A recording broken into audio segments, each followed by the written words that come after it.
Tell me about this ministry of presence. What is it? A ministry of presence is just being there in support and solidarity, letting people know that they're not alone. Reverend Eric Manning took over as pastor at Emmanuel AME Church in Charleston a year after the shooting that left 9 worshipers dead. When I came to Mother Emmanuel, I always was looking for someone to kind of talk to, just to share with, just who could possibly understand what it means to lead a congregation. So when a gunman targeted Tree of Life Synagogue in Pittsburgh last October, leaving 11 dead, Reverend Manning did not hesitate. Something was just saying to me, you need to be there. Remember how you were. Remember the questions you had. Within days, Reverend Manning was at Rabbi Jeffrey Meyer's side. His support and counsel in the days and weeks after the attack on Tree of Life. What did that mean? To know I could speak to someone who's been there, who understands it intimately, that's the best person to speak to when it comes to any sort of shared incidents. So it continues to be, for me, a place to go for a source of guidance, inspiration. How's Charleston? There's more than 500 members, so to speak, on the roll at Mother Emmanuel, and I can honestly say that every member is in a different space. I've learned how to give people the time to validate that whatever space they're in, it's okay. There's no hymnbook. There's no God. Well, for us in Pittsburgh, we're writing one. We hope it gets dusty and is never used, but we all know too well this is going to happen again somewhere. And if our experiences can help wherever the next community is. What makes you so confident it's going to happen again?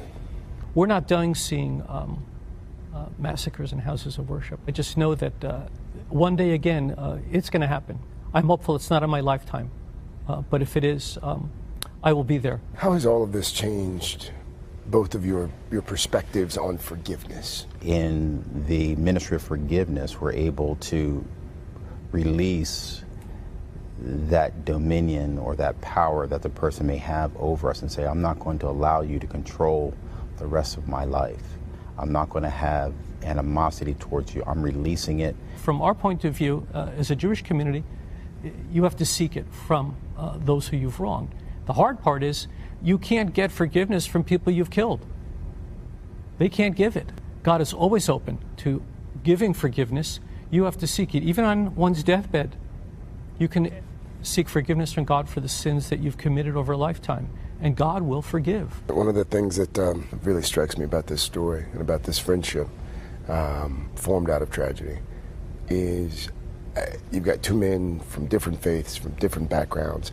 I cannot help but thinking this is precisely the opposite outcome of what both of the gunmen would have wanted.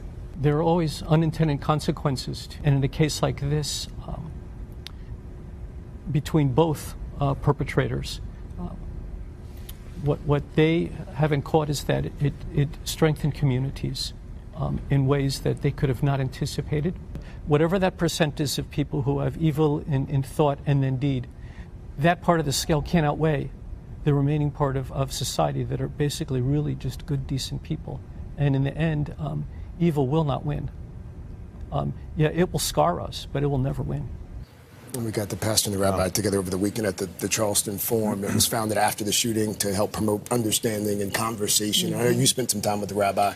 In the days after the shooting, it's good to see him again. And I think the ministry of presence is so powerful, and they're an example of it. To say, sometimes there's just no words, but to just sit next to someone and be with them and abide with them. That's the ministry of presence, and they're really demonstrating it. Yes. Yeah. Well, 4 years later, how the Charleston community is still grappling with that memories and the shooting has been something that a lot of us have covered, and I'm really glad that you sat down and had that conversation. Reverend, thank you. And Reverend Manning, he said something, and it didn't really dawn on me until he said it. He said that Mother Emmanuel has become sort of a tourist attraction in a lot of ways, and passersby stop in, sometimes on Sundays, and they'll stop in and take pictures during worship service. And he said that has actually made it even more difficult for some of the families to heal. Yeah. So